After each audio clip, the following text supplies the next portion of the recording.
Shalom sahabatku, sebelum kita merenungkan kebenaran firman Tuhan di pagi hari ini, mari kita sama-sama berdoa. Tuhan Yesus yang baik, kami mengucap syukur dan berterima kasih untuk kebaikan Tuhan di dalam kehidupan setiap kami. Pagi hari ini, sebelum kami menjalani setiap aktivitas kami rindu untuk terus mendengarkan kebenaran firman-Mu. Biar kebenaran-Mu pagi hari ini terus mengajar dan menuntun kami sepanjang hari ini. Amin. Pagi hari ini kita akan merenungkan kebenaran firman-Nya dengan tema Sampai ke Gunung Allah. Mari kita buka Alkitab di dalam kitab 1 Raja-Raja pasal 19 ayat 1 sampai ayat yang ke-8. Demikian firman Tuhan. Ketika Ahab memberitahukan kepada Izebel segala yang dilakukan Elia dan perihal Elia membunuh semua nabi itu dengan pedang, maka Izebel menyuruh seorang suruhan mengatakan kepada Elia, "Beginilah kiranya para Allah menghukum aku, bahkan lebih lagi daripada itu. Jika besok kira-kira pada waktu ini aku tidak membuat nyawamu sama seperti nyawa salah seorang dari mereka itu." Maka takutlah ia, lalu bangkit dan pergi menyelamatkan nyawanya. Dan setelah sampai ke Barsyeba, yang termasuk wilayah Yehuda, ia meninggalkan bujangnya di sana.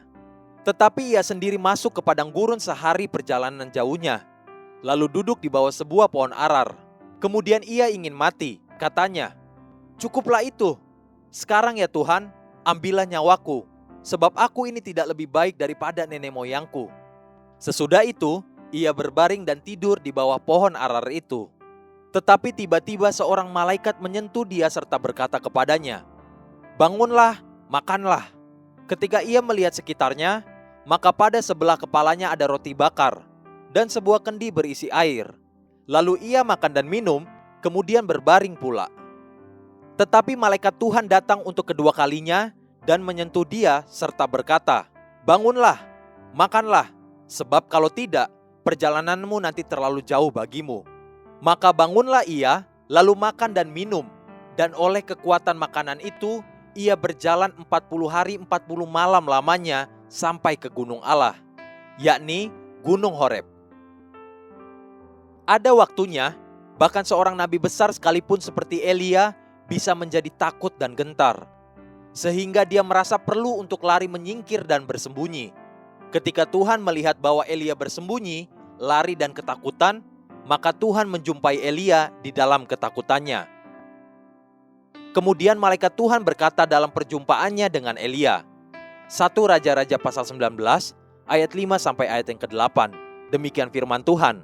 Tetapi tiba-tiba seorang malaikat menyentuh dia serta berkata kepadanya, "Bangunlah, makanlah." Ketika ia melihat sekitarnya, maka pada sebelah kepalanya ada roti bakar dan sebuah kendi berisi air. Lalu ia makan dan minum, kemudian berbaring pula. Tetapi malaikat Tuhan datang untuk kedua kalinya dan menyentuh dia serta berkata, "Bangunlah, makanlah, sebab kalau tidak, perjalananmu nanti terlalu jauh bagimu." Maka bangunlah ia, lalu makan dan minum, dan oleh kekuatan makanan itu, ia berjalan 40 hari 40 malam lamanya sampai ke gunung Allah, yakni Gunung Horeb. Agar dapat berjalan dan tidak menjadi lelah, terus melangkah dan kuat sampai ke gunung Allah, yakni Gunung Horeb, maka Elia perlu makan roti dan minum lagi. Itulah pelajaran penting bagi kita anak-anak Tuhan pagi ini. Ada waktu di mana kita pun akan menjadi lelah dan patah semangat. Kita menjadi takut untuk melangkah.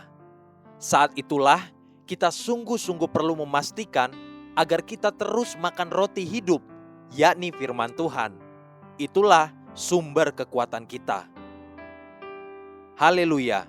Sahabatku, mari kita sama-sama berdoa. Terima kasih Bapa Surgawi, ajar aku untuk terus kuat dan melangkah menggenapi tujuan-Mu di dalam hidupku. Amin. Jesus loves you and so do I.